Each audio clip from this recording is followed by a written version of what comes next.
ख़वातीन व हज़रात, रुदाद में आपका खैर मकदम है। आज का खुसूसी प्रोग्राम पाकिस्तान के बंटवारे के हवाले से है। पाकिस्तान के बंटवारे की रुदाद सुनाएंगे जनाब शाहीन भट्ट साहब। शाहीन भट्ट साहब, हम आपको प्रोग्राम में खुशामदीद कहते हैं। जी बहुत शुक्रिया आपका। शाहीन साहब, चूंकि आपने पाकिस्तान को टूटते हुए देखा है, तो आप बताइएगा कि जब पाकिस्तान दो टुकड़ों में तकसीम हुआ तो उस वक्त आपके और लोगों के क्या तासुरात थे? जी बहुत शुक्रिया। बहुत पीछे जाना पड़ेगा, इतने मेरा ख्याल से कोई 50 साल के करीब का ये सफ़र है। 49-50 साल, एक आधी सदी गुजरने वाली है। और मैं समझता हूँ कि इसको बांग्लादेश के वजूद का नहीं कहना चाहिए, इसको पाकिस्तान के टूटने का मंजर कहना चाहिए। मैं कहूँगा कि मैंने पाकिस्तान को टूटते देखा और मैं उस नस्ल का, उस जनरेशन का वो आखिरी लोगों में से हूँ जिन्होंने ये देखा। बल्कि मैं इसलिए हूँ कि मैं बहुत छोटा था उस वक़्त जब ये वाक़या हुआ। मेरी उम्र 11 साल थी जब ये पाकिस्तान टूटा। तो जो लोग जिन्होंने एक बलोगत में, एक समझदारी की उम्र में ये देखा, आज उसमें से बहुत सारे इस दुनिया में नहीं हैं। और मैं जब भी देखता हूँ ये दिसंबर आता है तो मेरा दिल जो है, वैसे भी सर्दियों के मौसम में दिसंबर का महीना उदासियों का महीना होता है, तो मैं इंतहाई उदास होता हूँ, इंतहाई दुखी होता हूँ। मैंने अपनी उम्र का जो इब्तदाई दौर, जब 11 साल की मेरी उम्र थी, तो मैंने उस वक्त जो देखा, जो सुना, जो पढ़ा, वो मेरी ज़िंदगी का इंतहाई एक अहम हिस्सा था। और वो कम से कम 10 से 12 साल तक मेरी ज़िंदगी के ऊपर उसके असरात रहे। जब मैंने 11 साल की उम्र में उर्दू लिखना पढ़ना सीखी तो उस वक्त जो ज़राए इबलाग थे उसमें से रेडियो था, टीवी बहुत कम देखा जाता था लेकिन बहुत कम था। हमारे अराउंड था, हम देखते थे थोड़ा बहुत, लेकिन बहुत थोड़े आवर के लिए वो चलता था टीवी प्रोग्राम उस ज़माने में। तो रेडियो था और ये अखबारात और जरायद थे उस ज़माने के, डाइजेस्ट थे, मैगज़ीन थे हफ्तावार। तो उन सब में उस तरफ एक जंग का माहौल था। हर तरफ एक जनाब एक ऐसी लहर चली हुई थी कि जंग हो रही है, मोर्चे गलियों में खुदे हुए हैं। जब सायरन बोलने, लोगों ने मोर्चों में आके बैठ जाना या मोर्चों की तरफ बताया जाना। लोग आते ऐसे कम थे लेकिन मोर्चे वगैरह बने होते थे। घरों में मतलब खाने पीने का थोड़ा बहुत राशन इकट्ठा किया गया। हवाई जहाज़ों के हमले हमने खुद देखे, उस वक्त लाहौर में होते थे। जहाज़ आते थे, सायरन बोलते थे, हम घरों में छुप जाते थे, ज़मीन पर लेट जाते थे। हमने बम गिरते हुए अपनी आंखों से देखे लाहौर की गलियों में ऐसे, और बमों के धमाके सुने, बमों के शोले देखे शहरों में गिरते हुए। तो एक अजीब खौफनाक था मंजर था। लेकिन उस खौफनाक में जो हमें जो चीज़ पॉजिटिव नज़र आई वो था एक जज्बा वतनी। कौम एक अजीब जोश और वलवले के साथ जो थी वो उस वक्त मौजूद थी। पाकिस्तानी कौम को इंतहाई मैंने जोश की हालत में देखा। और ये कहा जाता है शायद दूसरी दफ़ा था, इससे पहले 65 की जंग में भी ऐसा था। लेकिन आज वैसे मैं 50 साल 60 साल की उम्र में आके मैं सोचता हूँ वो एक बहुत बड़ा धोखा था। वो जोश हमारा मिसयूज़ किया गया, अब्यूज़ किया गया। एनीवे, मैं बात कर रहा हूँ उस वक़्त की। आज के मैं ख्याल बाद में बताता हूँ कि आज मैं क्या सोचता हूँ उन चीज़ों के बारे में। तो उस वक़्त जब मैंने देखा तो हर वक्त मुझे जंग की खबरें नज़र आती थी। इतने जहाज़ हमने गिरा दिए, इतने जहाज़ मार लिए हमने, ढाके में हमने वो कब्ज़ा कर लिया, वहाँ से हमने वो कब्ज़ा कर लिया। मुझे आज भी याद है कि हम एक नारा बड़ा ज़ोर शोर से सुनते थे। जनरल नियाज़ी कहा करता था कि हम 1000 साल तक जंग लड़ेंगे इंडिया के खिलाफ। क्रश इंडिया, इंडिया को कुचल दो के नारे जगह जगह लिखे होते थे। रेडियो पर तराने आते थे, हम बच्चे बड़े शौक़ से सुनते थे, नारे लगाते थे बड़े जोश के साथ। मतलब एक पूरी कौम को जंग के लिए मुकम्मल तैयार किया गया था। लेकिन उस कौम को बोला झूठ जा रहा था, बताया झूठ जा रहा था। मैं तराने की एक मिसाल दूंगा। एक तराना चलता था, ढाके में कोई वाक़या हुआ था, बकौल हमारे उस ज़माने में प्रोपेगेंडा मशीनरी के साथ, कि हमारे 42 फ़ौजियों ने उनके 540 मार दिए। हमारे साढ़े सिर्फ 42 शहरा 540 मारे न। मैंने मुझे ये वो उसका वो मिसरा याद है उस तराने का। तो ये सब कुछ सुनते सुनते एकदम खबर आ गई कि ढाका डूब गया, फ़ौज ने हथियार डाल दिए। 93,000 जंगी कैदी, 93,000 इंसान वो जेलों में डाल दिए गए, ट्रेनों में बस के भर के, बसों में, ट्रकों में वो लेकर जाकर इंडिया जाएंगे। अच्छा, हम हैरान थे कि 2 दिन पहले तक हमें खबर आ रही है हमने उनके इतने जहाज़ मार गिराए, हम इतने मील अंदर के घुस गए, हमने ये कर दिया। तो ये एकदम से वो शेर टाइगर नियाज़ी جو मैं कह रहा था कि हम 1000 साल तक लड़ेंगे, वो 1000 महीने भी ना चला, 100 महीना भी ना चला, 100 चंद महीनों के अंदर उसने हथियार डाल दिए। और इंसानी ज़िंदगी का एक इंतहाई अहम वाक़या था, किसी जंग में इतनी बड़ी तादाद में जंगी कैदी बनाए गए हों। अच्छा, ये एक बहुत दुख वाला मामला था, लेकिन इसको बड़ी जल्दी से दबा दिया गया। उसके किसी ने वहाँ उस ज़माने में बात नहीं की, क्योंकि मार्शल लॉ का दौर था, किसी ने बात नहीं की कि ये वाक़या कैसे हुआ, क्यों हुआ। और उसके बाद इक़्तिदार जो है भुट्टो को मुंतकिल किया गया और जंगी कैदियों के बारे में खबरें आनी शुरू हुई। फिर एक मीडिया में प्रोपेगेंडा का एक नया सिलसिला शुरू हुआ, जिसका मैं फॉलोअर था, मैं रोज़ पढ़ता था। मुझे याद है कि मैंने जंगी कैदियों की कहानियाँ पढ़नियाँ शुरू की, जो बाद में मुझे इस उम्र में आकर अंदाज़ा हुआ। बाज़ कहानियाँ तो सेकंड वर्ल्ड वार के कैदियों की तो उर्दू तर्जमा करके नाम बदल के, तो शायद ऐसी भी कहानियाँ थी जो शायद की गई उस ज़माने में। मतलब कौम को दबा के बेवकूफ़ बनाया जा रहा था। लेकिन मैं बात कर रहा हूँ फिर वही कि मैं उस वक्त एक बतौर 11 साल का बच्चा, और जब मैं 12वें साल में जा रहा था तो मेरी क्या फीलिंग थी। तो मुझे इतना मुतासर हुआ, मतलब मेरी ज़िंदगी में जंगी कैदियों के वो थे मामले। रोज़ रात को ग़ालिबन शाम को, रात को 2 दफ़ा या 3 दफ़ा दिन में उनके जंगी कैदियों के रेडियो पे पैगामात नशर होते थे, ऑल इंडिया रेडियो से। तो हम लोग, हालांकि मेरा कोई रिश्तेदार नहीं था वहाँ पे जंगी कैदी, तो रोज़ रात को बैठ के उनकी बातें सुननी। मैं लांस नायक फ़लाँ फ़लाँ बोल रहा हूँ, मेरी बीवी को सलाम कहना, मेरे बच्चों को प्यार देना। तो वो सुन के हम रोते थे, उस उम्र में भी अपने बड़ों को रोता देख के, उनको संजीदा और उनको दुखी देख के हम परेशान होते थे। लेकिन उस वक़्त की उम्र, अक्ल, शौर इतना नहीं था कि सोचते कि ये 93,000 इंडिया की कैद में कैसे गए। और आज भी हम उसका जिक्र नहीं करते कि ज़िंदगी का इतनी बड़ी फ़ौजी शिकस्त, जिसको हमने कभी जिक्र ही नहीं कभी किया, उसका जिक्र नहीं करते। फिर वो पढ़ते पढ़ते इतना मैं मुतासर था कि मैं हर वक्त फ़ौज के बारे में सोचता, फ़ौजियों के बारे में सोचता, उनकी ज़िंदगी के बारे में सोचता, जेल में कैसे गुजारते होंगे सोचता।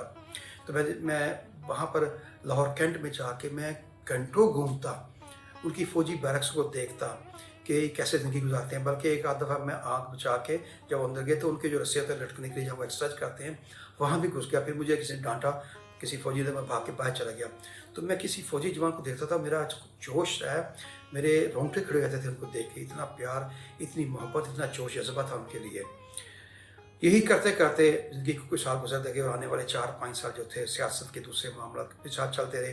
मैं छोटा था, इतना ना था, लेकिन मुझसे वो वाक़या अलहदगी का, वो ढाके का, वो खूनख्वार वाक़या जो पढ़े थे हमने, जहाँ पर बहारियों को कत्ल किया गया, पंजाबियों को कत्ल किया गया, बंगालियों के कत्ल के वाक़यात भी आने शुरू हो गए, उनको भी इस तरह किया गया।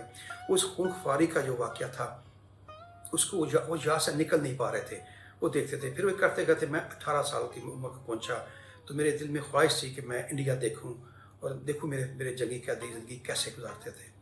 तो मैं 1978 में मैं इंडिया का सफ़र किया अपने 2 दोस्तों के साथ, और ये सिर्फ मेरे अंदर एक मिशन था। 2 दोस्तों को पता नहीं था कि मेरे अंदर क्या है, ना मैंने उनको बताया।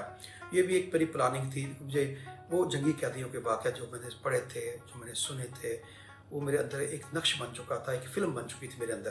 तो मैं उसको प्रैक्टिकली खुद अपने ऊपर गुजारना चाहता था। फिर वो जो सिलसिला था, वहाँ पे जब गए तो मेरा जो पड़ाव था वो था इलाहाबाद में। यानी अमृतसर से मैंने ब्रॉडकास्ट किया, दिल्ली से होते हुए इलाहाबाद में मेरे दोस्त की खाला का घर था, वहाँ हम ठहरे। इत्तेफाक से उस घर के पास ही इलाहाबाद जेल थी। यहाँ पर मैंने कहानियाँ पढ़ी थी अपने जंगी कैदियों की, उसमें बहुत सारे हमारे जो थे जंगी कैदी इस जेल में रहते थे, और उनकी कहानियाँ पढ़ चुका था। वहाँ से कुछ लोग फरार भी हुए थे। तो मेरे अंदर का वो फ़ौजी जंगी कैदियों का फॉलोवर, उनका दीवाना, वो जाग गया। मैंने तय किया कि मैं हर उस रास्ते से गुजरूँगा, उस गली से गुजरूँगा जहाँ मेरे वो जवान गुजरते थे, छुप छुपा के, अपनी जानें बचा के, भागते हुए यहाँ से गुजरे। मैं जेल के गिर्द कई चक्कर लगाए, वहाँ से घूमता, फिर तस्वर में सोचता कि ये जगह होगी जहाँ से उन्होंने सुरंग निकाली थी, यहाँ से निकले होंगे, यहाँ से भाग के करीबी बस्ती में गए होंगे। उस उन बस्ती में जाके, जो करीबी 2-3 बस्तियाँ थी, मैं वहाँ जाके अपने आप को गुम करता था कि मैं आया हूँ, मुझे पता नहीं किस गली में। ऐसी गलियों घूमता था कि मैं वो एक जंगी कैदी हूँ जो 71 की जंग में कैद हुआ था, मेरे मुल्क के लिए लड़ता हुआ। मैं उसकी सुन्नत पूरी कर रहा हूँ, उसको फॉलो कर रहा हूँ, उसके एहसास को देख रहा हूँ। फिर मैंने जब उन गलियों में फिरता था तो मैं कोशिश करता था मेरा लिबास, मेरी चाल ढाल वो इंडियन जैसा हो, जैसे वो छुप के वो करते थे। میں نے اپنے جیسے میں نے فون ڈائریاں ہوتی تھی جس پہ ہم نمبر لکھے ہوتے تھے، میں نے وہ چھپا دی. میں نے ہندی میں گنتی لکھنی سیکھی ان 10-12 دنوں کے اندر. میں نے ہندی میں اپنا نام لکھنا سیکھا، بسوں کے نمبر پڑھنے سیکھے. یعنی وہ ہر وہ چیز جو وہ کرتے تھے وہ کیا. ہندوؤں والی دھوتی پہنی شروع کی. ایک دو میں نے 2-4 دفعہ پہنی. میں نے وہ شلوار کے بجائے پجامہ پہننا شروع کر دیا جو انڈیا کے مسلمان پہنتے تھے. پھر میں نے اپنے دوستوں کو تیار کیا کہ ہم نیپال چلتے ہیں، اس لیے کہ وہ فوجی بھاگ کے نیپال جاتے تھے، وہاں سے پھر وہ پاکستان میں آنے کی کوشش کرتے تھے اس طریقوں سے. میں نے اپنے دوست کو تیار کیا. میں نے کہا یار ہم نے نیپال جانا ہے تو ہمارے پاس ویزا بھی نہیں ہے. تو نے کہا کوئی بات نہیں، میں لے کے چلتا ہوں. انڈین شہری سٹیزن کو نیپال ویزا فری جانے کی اجازت ہوتی ہے، پاکستانیوں کو کوئی سوچ بھی نہیں سکتا. پاکستانی اپنے جس شہر میں گیا ہوتا ہے اس شہر میں رہنے والے ایڈریس بھی نہیں بدل سکتا. پھر ہم نے ایک مشن شروع کیا. وہاں سے ہم جناب وہ ٹرین میں سفر کیا. ہم نے الہ آباد سے پٹنہ تک کا ہم نے ٹکٹیں بک کرائی. وہاں پر پٹنہ تک گئے اور پوری اس تیاری کے ساتھ کہ ہمیں کوئی شناخت نہ کر سکے کہ ہم پاکستانی ہیں. ہمارے تینوں دوستوں کے جو رنگ تھے کوئی تھوڑے صاف تھے جو عام طور پر یو پی کے لوگوں کے نہیں ہوتے. وہ ہمیں ایک مسئلہ تھا، لیکن ہندوؤں کے اکثر رنگ اس طرح کے صاف بھی ہوتے ہیں جو پنجاب سے مائگریٹ کر کے ہیں. تو ہم نے زبان کے بارے میں سوچا کہ زبان کس طرح کی بولیں. ہم جو اردو بولتے ہیں وہ فوراً پتہ چل جاتا ہے کہ یہ اردو یہاں کے بولنے والے نہیں ہیں. پھر میں نے ایک اسیس کیا کہ جب ہم یہ سفر میں نے دیکھا کہ انڈیا میں اتنی زیادہ زبانیں بولی جاتی ہیں کہ آپ اپنی اصل زبان کو تھوڑا بگاڑ لو نا تو کسی نہ کسی علاقے کا ایکسنٹ بن جاتا ہے. اور اس دوران میں نے پھر لوگوں کے ایکسنٹ پہ غور کیا. یہ پنجابی ہے، یہ اتر پردیش سے ہے، یہ ساؤتھ سے ہے، یہ بہاری ہے. اور وہ ایکسپیرینس آج بھی میری لائف میں ہے. ساؤتھ انڈین کوئی میرے اراؤنڈ سے گزرے نا تو مجھے فوراً 30 سے چوتھے ورڈ میں پہچان جاتا ہوں کہ یہ کس علاقے سے ہوگا. اینی وے ہم نے ٹرین میں سفر کیا. اس ٹرین میں میں ایک چھوٹا سا واقعہ بتاؤں گا. ایک خاص نوٹسیبل چیز تھی کہ ٹرین میں ہم کسی غلط ڈبے میں چلے گئے جو فوجیوں کا ڈبہ تھا. ہمیں نہیں پتا تھا کہ یہ فوجیوں کا ڈبہ ایسے گھومتے پڑے تھے. تو وہاں پر ہماری ایک کسی بندے سے تھوڑی سی تکار ہوئی تو اوپر سے ایک بندہ بغیر یونیفارم کے آ گیا. اس نے کہا تم یہاں کر کیا رہے ہو؟ ہم نے کہا ہم کھڑے ہیں، ہماری سیٹیں کہاں ہیں؟ تو پتہ یہ فوج کا ڈبہ ہے. میں نے کہا ہاں پتہ ہے. تو اس نے ہماری صلح صفائی کرانے کے انداز میں اس نے ایک بات کہی جو اس وقت اگر یہ بات ہماری ثابت ہو جاتی تو شاید میں آج یہاں نہ بیٹھا تھا، میں کسی جیل میں ہوتا. تو اس نے کہا کہ دیکھو تم ہمارے دیش کے بچے ہو، تو میں سمجھاتا ہوں کہ آپس میں لڑتے نہیں. تم کون سے پاکستانی ہو؟ تم میرے دیش کے بچے ہو. جب اس نے یہ بات کہی تو ایک دفعہ تو میرے اندر سے ہل گیا پوری طرح کہ بغیر ویزا کے ہم ایک دوسرے شہر یا دوسرے ملک جا رہے ہیں اور یہ وہ مشن دماغ میں وہی ہے. تو میرے اندر پھر وہی فیلنگ آئی، وہی احساس آیا جو ایک جنگی قیدی کا ہو سکتا تھا. تو مجھے وہ اور زیادہ ریئل لگا کہ میں واقعی ایک جنگی قیدی ہوں اور میں یہاں سے بھاگ کے نیپال جا رہا ہوں. پھر وہاں پہ ہم پٹنہ گئے.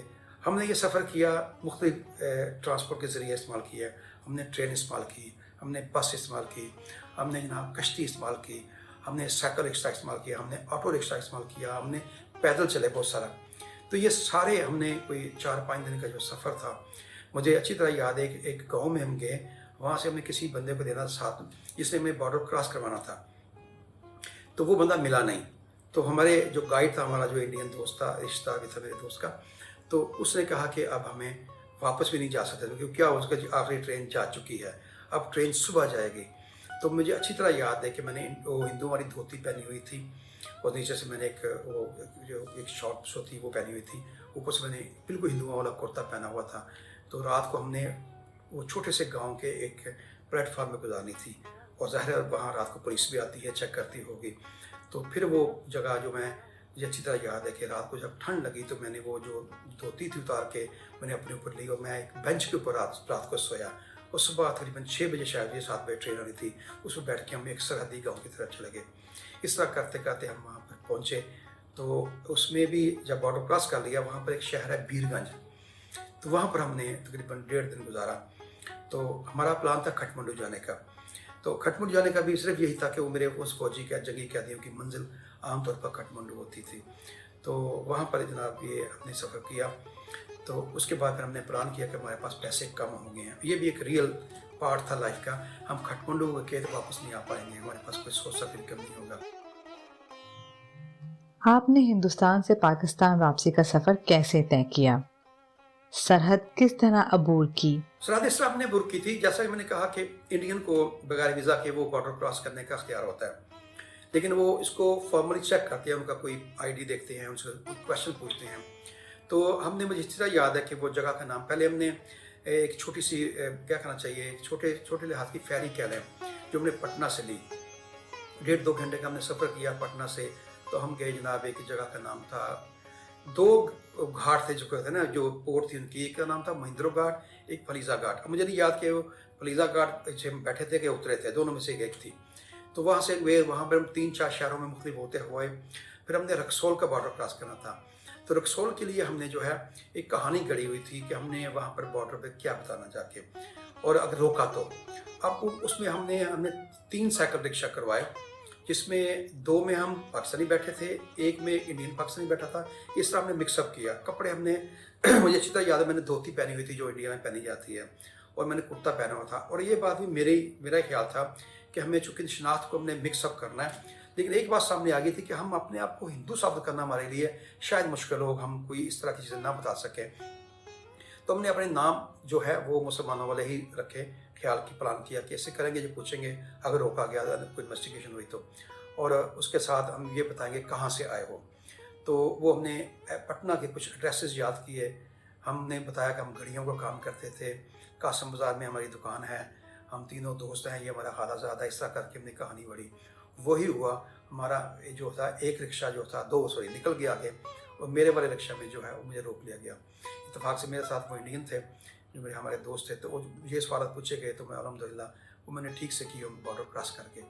वहाँ हमने जाके एक ढाबा ढूंढा, हलाल गोश्त का एक देखा, और 3-4 दिनों के बाद हमें गोश्त नसीब हुआ, खाना खाया, खूब आराम किया। अब भट्ट के लिए खाना गोश्त बहुत ज़रूरी था, तो वो खाया, अच्छा से खूब किया। फिर अपने मिशन को थोड़ा रिव्यू किया कि अब क्या करना चाहिए। फिर रात को लेट हमने डिसाइड किया कि हम जाएंगे। लेट बॉर्डर में इतनी सख्ती कम होती थी, जो आखिरी टाइम था उसका बॉर्डर का ना, उसके क्रॉस करने का, उस समय थोड़ा रश होता है। तो वहाँ से फिर हमने वापसी का बॉर्डर क्रॉस किया, और अल्लाह का शुक्र है वापसी हम चेक नहीं हो पाए, क्योंकि चेकिंग ज़्यादा इंडिया से वहाँ जाने में होती थी, वापस आने में नहीं होती थी। तो जल्दी जल्दी लंबी लाइनें लगी हुई थी, ट्रकों की भी, साइकिल रिक्शों की भी, और दूसरी मोटर गाड़ियों की भी। तो हमने वो बॉर्डर क्रॉस किया, वापस आ गए। उसके कुछ अर्से बाद फिर हम वहाँ इलाहाबाद में रुके, दिल्ली में गए, हमने 1-2 शहर और भी देखे, छोटे छोटे जो इर्द गिर्द थे। तो जब मैं पाकिस्तान से वापस आ रहा था, तो अब ज़ाहिर है कि अब मेरा सफ़र जो था वो वीज़े वाला सफ़र था, इलाहाबाद से लाहौर तक का। तो मुझे, जब मैंने वहाँ का बॉर्डर का जो क्रॉस किया था ना, उस दिन मेरी फीलिंग, उस दिन मेरा जज्बा एक अजीब, एक मेरे अंदर फ़ख्र था। मुझे ऐसे लगा था कि मैं 2-2.5 साल की जंगी कैदी की ज़िंदगी गुजार के इंडिया से वापस आ रहा हूँ। एक जंगी कैदी के एहसास मेरे अंदर थे, और मुझे अच्छी तरह याद है कि जब मैं वहाँ से बाहर निकला, तो मैंने सजदा शुक्र किया अपने मुल्क की पाकिस्तान की सरज़मीन पे सर रखते हुए। रास्ते में 2 दफ़ा मैं उलझा उनके कुलियों से, तो बात की तो मेरा लड़ने को दिल कर रहा था, मेरे अंदर एक खून जोश मार रहा था कि मैं अपने मुल्क वापस जा रहा हूँ, और मैं अपने आप को इनकी कैद से छुड़ा के जा रहा हूँ। तो वो एक नफ़रत और फीलिंग, जो एक जंगी कैदी की उस मुल्क के लोगों से, उस मुल्क की फ़ौज से हो सकती है, वो सारी फीलिंग मेरे अंदर उसमें मौजूद थी। मुझे बिल्कुल ये महसूस कर रहा था कि मैं एक जंगी कैदी हूँ, और मैं कैसे छूट के पाकिस्तान वापस आया। तो मैं जब कभी सोचता हूँ 78 में 18 साल के एक नौजवान बंदा जब गैर कानूनी तौर पर इंडिया के बॉर्डर क्रॉस करता है, आप देखिए हमारे यहाँ इंडियन जो होते हैं, जो कभी पकड़े जाते हैं गलती से साथ पार करते हुए या ऑन पर्पस, दोनों मुल्कों के 25-25, 30-30 साल जेलों में बंद रहते हैं। तो मेरे जैसा एक जुनूनी शख्स, एक फ़ौज से मोहब्बत करने वाला, फ़ौज के दर्द में मुब्तला शख्स जो है, वो इस हद तक चला गया कि अगर मैं वहाँ पकड़ा जाता तो शायद मैं 30-35, शायद मेरी सारी ज़िंदगी वहीं गल सड़ जाती, किसी जेल में पड़ा होता। तो मैंने वो काम किया, गैर कानूनी था, गलत था, लेकिन जज्बा ये था कि मैं अपने उस फ़ौजी के, उस जो कैदी बनाया गया, उसके दर्द में शामिल हूँ, उसकी फीलिंग को, उसके एहसास को मैं महसूस करूँ। मैंने महसूस किया, और उसके बाद आहिस्ता आहिस्ता, यानी 18 साल से लेके आज 50 साल की उम्र के बाद, कम से कम 30 साल की उम्र के फ़र्क के साथ 32 साल के बाद मुझे समझ आनी शुरू हुई कि वो फ़ौजी क्यों कैद हुआ, वो फ़ौजी क्यों जंगी कैदी बना, उस फ़ौजी के हज़ारों लोग क्यों मारे गए। जब इस वजूहात पर 50 साल की उम्र के बाद जब वो जोश, वो जज्बा ठंडा हुआ, अकल ने साथ दिया, तो पढ़ा, देखा, सुना, तहकीक की, तो एक शर्मनाक शिकस्त का पता चला कि हमारे साथ हुई थी। वो शिकस्त के ज़िम्मेदार जनरल, सियासतदान, उनसे नफ़रत हो गई। उसके बाद आज तक मैं जब भी कभी किसी शो में बैठता हूँ तो हमेशा मैं एस्टेब्लिशमेंट को, फौज को तनकीद का निशाना बनाता हूँ, लेकिन अपने उस जवान को नहीं जिसको मैंने कॉपी किया, जिसके लिए मैंने नेपाल तक का बॉर्डर क्रॉस किया और अपनी ज़िंदगी को ख़तरे में डाला। मैं उस जनरल के ख़िलाफ़, उस करप्ट जनरल के ख़िलाफ़, उस जो है लोगों के, उन सियासतदानों के ख़िलाफ़ जिन लोगों ने ये ढाका डुबोया, उनके ख़िलाफ़ मैं आज बोलता हूँ, बात करता हूँ। ये एक लंबी दास्तान थी, एक रुदात थी जो मेरे एक मोहब्बत के सफ़र को गुस्से की सारी शक्ल में ले आया। तो आज मेरा जो रवैया, जो मेरा अंदाज़ है मुख्तलिफ है, लेकिन मेरे अंदर आज भी उस जवान की मोहब्बत वैसी की वैसी है जैसी मैं उस टाइम महसूस करता था। ये बताइएगा कि आपके ख्याल में पाकिस्तान के टूटने की क्या वजूहात हुई? आप किसको कसूरवार ठहराते हैं? उस वक्त की अस्करी क़यादत या सियासी क़यादत? वो पाकिस्तान था, उसको मशरक़ी पाकिस्तान कहते थे, और ये हमारा सबसे बड़ा अलमिया है, अफसोस है, बहुत बड़ा जुल्म हुआ हमारी कौम के साथ, हमारी जनरेशन के साथ। आज तो आपको तो कम से कम इतना पता है कि बांग्लादेश कभी पाकिस्तान था या बांग्लादेश बना पाकिस्तान के में से निकल के बना। मैं समझता हूँ कि मेरी अभी जनरेशन जो है, मेरे चूँकि ग्रैंड चिल्ड्रन भी हैं माशाल्लाह, उनको तो ये कभी जिक्र भी नहीं कभी करेंगे कि बांग्लादेश से पहले वो पाकिस्तान था। हमें मुत्तहिदा इंडिया के बारे में तो बताया जाता है, मुत्तहिदा हिंदुस्तान के बारे में बताया जाता है, कहीं ना कहीं से ये बात हमें समझ आ जाती है। मुत्तहिदा पाकिस्तान, ईस्ट पाकिस्तान, वेस्ट पाकिस्तान, मशरक़ी पाकिस्तान, मगरबी पाकिस्तान, ये कभी एक थे, ये किसी को नहीं पता। ये बात मिटती जा रही है और इसको ऑन पर्पस मिटाया जा रहा है। हम चाहते नहीं अपनी तारीख के उस बदतरीन पाक का जिक्र करें, क्योंकि उसमें से गलतियां करने वाले, साजिशें करने वाले लोगों के नाम आएंगे, उन्हें इदारों के नाम आएंगे, लोगों के नाम आएंगे। हालांकि मर कब के चले गए, अपनी अपनी सजा भुगत रहे होंगे, लेकिन हम चाहते नहीं हैं, क्योंकि उनके भाई, बेटी बंद भाई जो है आज भी वही कुछ कर रहे हैं। मुझे लगता है जैसे जिस तरह वो जिस वक्त ये बांग्लादेश बना था, तो मैं समझता हूँ, मैं थोड़ा सा उससे पीछे जाऊँगा कि 1947 में जब पाकिस्तान बना तो बना था दो कौमी नज़रिया की बुनियाद पर। जब दो कौमी नज़रिए की बात करते हैं तो हम कहते थे एक कौम हिंदू है, एक कौम मुसलमान है, ये हम दो अलग अलग कौमें हैं, तो हम अलग अलग रहेंगे, ये सोच के हम अलग हुए। 30 साल के बाद ही जनाब, 30 साल या थोड़े शक कम बनते हैं कि वो दो कौमी नज़रिया खलीज बंगाल में डूब गया। बंगाली एक अलग कौम साबित किया उन्होंने कि हम मुसलमान होना बात की बात है, हम बंगाली हैं। और वही नज़रिया, वो टूटने वाले पाकिस्तान का नज़रिया, आज हम रो रहे हैं। जिन नज़रिया पाकिस्तान से हम बहुत सुनते हैं अभी भी सियासतदानों के मुँह से, दानश्वरों के मुँह से, लेकिन कोई नहीं कहता वो इतने साल पहले, 50 साल 49 साल पहले जो नज़रिया टूटा था वो जुड़ा, दोबारा नहीं जुड़ा। आज भी लोग आज़ाद बलूचिस्तान की बात कर रहे हैं, आज भी लोग आज़ाद सिंध की बात कर रहे हैं, आज भी लोग पख्तूनस्तान की बात करते रहे हैं, आज भी जनाब मुख्तलिफ़ शक्लों में हम अलहदगी की बात कर रहे हैं। जो हम लेके आए थे ना नारा, दो कौम, और अब बेसिकली दो कौमी नज़रिया था हिंदुओं के दरमियान, हमें वो अलग कौम है, हम अलग कौम है। हम इसको 20 कौमों में तकसीम हो चुके हैं। तकसीम का वो अमल जो 47 में शुरू हुआ, 71 में डूब गया। अब ये तकसीम का अमल बढ़ता बढ़ता हमें फ़िरक़ों में, ग्रोहों में, सियासी पार्टियों में, आज जो पाकिस्तान की सियासी हालत है, आप सोशल मीडिया के एक्टिविस्ट हैं, आप लिखते हैं, आप देखते हैं किस हद तक नफ़रत नज़र आती है हमें सियासी नज़रियात की बुनियाद के ऊपर। नस्ल, रंग, कौम, ज़बान की बुनियाद पर हम ऑलरेडी तकसीम हो चुके हैं, फ़िरक़ों में बदल चुके हैं।